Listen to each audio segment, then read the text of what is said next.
మీ విశ్లేషణ ప్రకారం ఎంజీ రావు గారు, అలాగే ఈ పత్రం సారాంశం అమెరికా దురుద్దేశం భారత్ని టార్గెట్ చేయడం. సో అమెరికా భారత్ని అయితే శత్రువులా చూస్తోంది అనేది స్పష్టంగా అర్థమవుతోంది. మరి ఇటువంటి సమయంలో మోదీ ప్రభుత్వం ఏం చేయాలి? మోదీ ప్రభుత్వం మేల్కొని తన భద్రత కోసం, అలాగే సార్వభౌమాధికారాన్ని కాపాడుకోవడం కోసం ఆల్రెడీ యాక్షన్ మొదలుపెట్టిందా? ఇంకా ఏం చేయాలి అమెరికా కుట్రను ఎదుర్కోవాలంటే? It's a very good question. It's natural corollary question. అంటే తర్వాత ఏది అడగాలో అది బ్యూటిఫుల్ క్వశ్చన్. అసలు యుఎస్ రిపోర్ట్ ఇప్పుడు ఇండియాని ఎలా చూస్తుందంటే వాడుకొని, చైనాకి ఎగనెస్ట్గా వాడుకొని, తన అవసరాలకు వాడుకొని తర్వాత క్రష్ చేయడం ఇక్కడ బహిరంగ పరిపోయింది.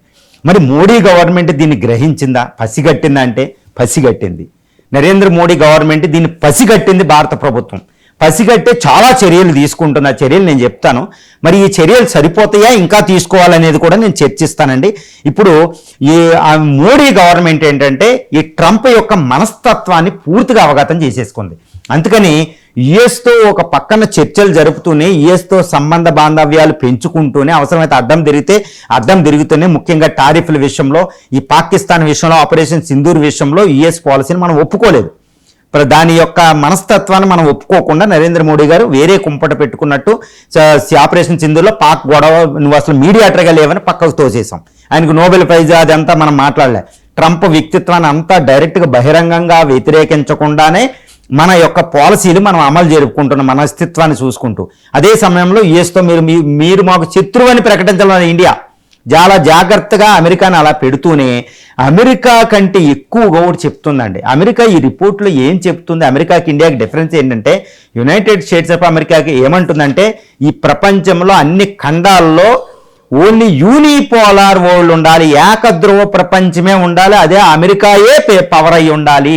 అన్ని ఫీల్డ్లో, socio economic, political, soft power, అన్ని విషయాల్లో అమెరికాయే పవరు, సింగిల్ మోస్ట్ పవర్ అవ్వాలి అని చెప్తున్నాడు. ఆ రిపోర్ట్లో మొట్టమొదటి పేజీలోనే ట్రంప్ తన ఇంట్రడక్షన్లోనే చెప్తున్నారు. ఆయన richer, more rich, more freer, okay, more stronger United States of America, America great అగైనే ఉండాలి. దీన్ని సస్టైన్ చేయడానికి, దీన్ని ముందుకు భవిష్యత్తులో కూడా ఎలా ఉండేటట్టు, వచ్చే సెంచురీలో ఎలా ఉండేటట్టు ఏం చేయాలో చర్చించేది ఈ పత్రం అని చెప్తున్నారు. ఏకధ్రువ ప్రపంచమే అమెరికా లక్ష్యం. మరి ఇండియా లక్ష్యం ఏంటి?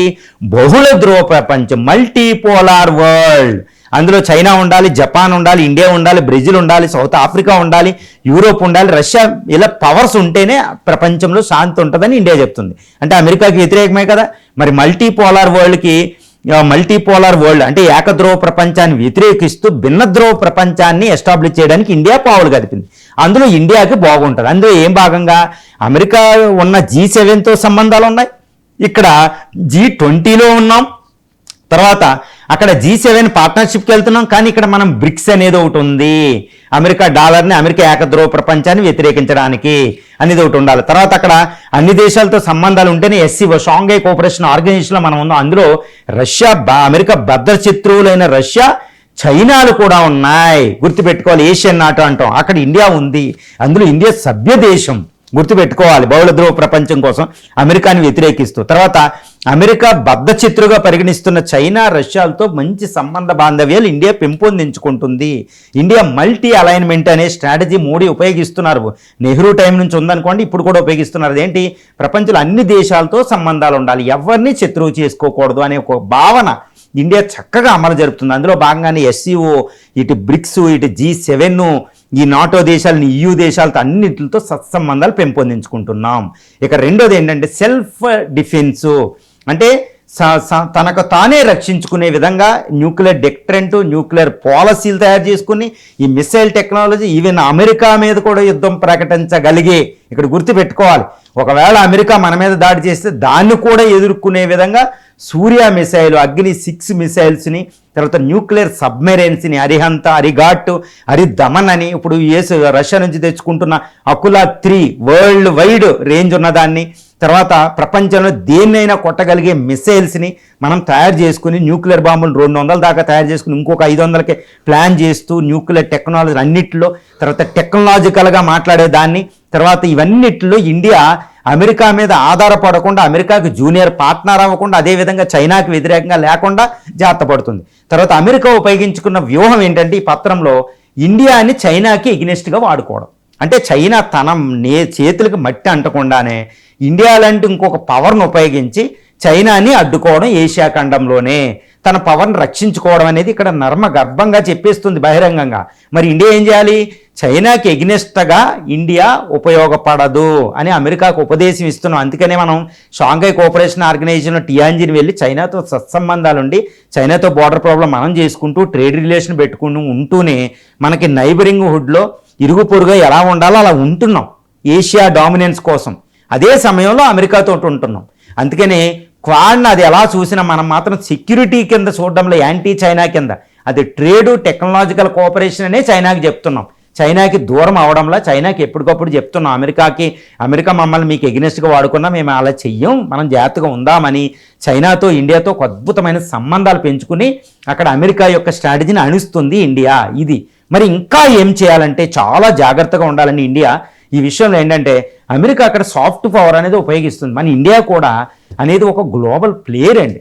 ఇక్కడ నేను ఒకటే చెప్తున్నా, మా యాంగ్యూస్ మాడిసన్ శశి తరూర్లో ఒకటి చెప్తారు. యాంగ్యూస్ మాడిసన్ ఆయన ఒక నీతి ఏంటంటే, ఆయన చెప్పింది ఏంటంటే ఈ బ్రిటిష్ వాడు వచ్చేంత వరకు ప్రపంచంలో 30% జాతీయ సంపద ఇండియాలో ఉంది జీడిపి. అలాంటి దేశం, ప్రపంచ సంస్కృతిని శాసించిన దేశం ఇండియా. మరి అమెరికా చెప్తున్న సాఫ్ట్ పవర్ కంటే భారత సాఫ్ట్ పవర్ ఎక్కువ కదా. మరి ఏం చేయాలంటే ఇండియా సాఫ్ట్ పవర్ని పెంచుకోవాలి. మన సినిమాలు, మన యోగా, మన డైట్ ప్రపంచాన్ని ఏలాలి. మిలిటరీ కాదండి, సంస్కృతి ఏలుతుంది. ఈ పత్రంలో అమెరికా సీక్రెట్ బయట పెట్టింది. అమెరికా మిలిటరీ పరంగా ఆర్థిక పరంగా ప్రపంచాన్ని రూల్ చేస్తుంది అనుకుంటారు, తప్పది. అమెరికా దానికంటే ముందు తన సాఫ్ట్ పవరు, తన యొక్క ఇంటర్నెట్ అని, ఈ social media companies, WhatsApp, CNN అని ఇలాంటి సాఫ్ట్ పవర్తో, ఫుడ్ అని సాఫ్ట్ పవర్తో ప్రపంచాన్ని వెళ్తూ వెస్టర్నైజేషన్ ద్వారా గుప్పిట్లో పెట్టుకుంటుంది. అందుకనే ఇండియాలో ఎవరిని ఏ స్టూడెంట్ చైనాలో కానీ ప్రపంచంలో ఏ దేశంలో కానీ స్టూడెంట్ని అడిగితే అమెరికా వెళ్ళాలి అంటారు. అమెరికా ఫుడ్, ఎందుకంటే మన మైండ్ మనకు తెలియకుండానే అమెరికా నోడు కంట్రోల్ చేస్తాడు ఆ సోషల్ మీడియా ద్వారా. చూడండి, ఎవరి ఫోన్ ఉపయోగించినా వాట్సాప్, ఇంటర్నెట్, ఫేస్బుక్, ఇవి ఎవరివి? యునైటెడ్ స్టేట్స్ ఆఫ్ అమెరికాకి, వాళ్ళ శాటిలైట్లు. కాబట్టి యుఎస్ మనస్తత్వం మనకు ఉంటుంది. ఆ విధంగా మనల్ని కంట్రోల్ చేస్తుంది. ఆ విధంగా దేశాన్ని, నాయకులనే కంట్రోల్ చేస్తుంది. దానికి ఒక ఉదాహరణ చెప్తానండి.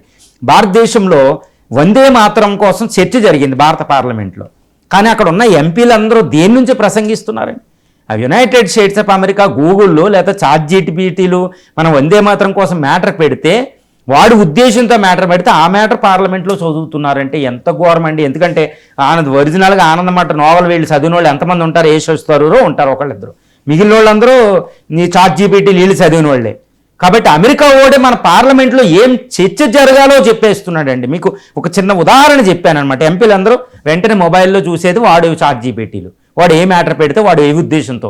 ఇప్పటికీ మొకాలే బ్రిటిషోడు మనస్తత్వంతోనే మనం ఉన్నామని చెప్పడానికి ఇది అంటారు కలోనియల్ హ్యాంగ్ ఓవర్ అంటాం. ఎంతటి దౌర్భాగ్యమైన స్థితితో చూడండి. అందుకనే ఇండియా తన ఓన్గానే సోషల్ మీడియాని డెవలప్ చేసుకోవాలి. ప్రపంచాన్ని శాసించేలాగా మన కల్చర్ చాలా గొప్పది. ఏదో నేను భారతీయుడిని గొప్పని చెప్పడంలే, అరిస్టాటిల్, మ్యాక్స్ ముల్లర్ చెప్పింది నేను చెప్తున్నా.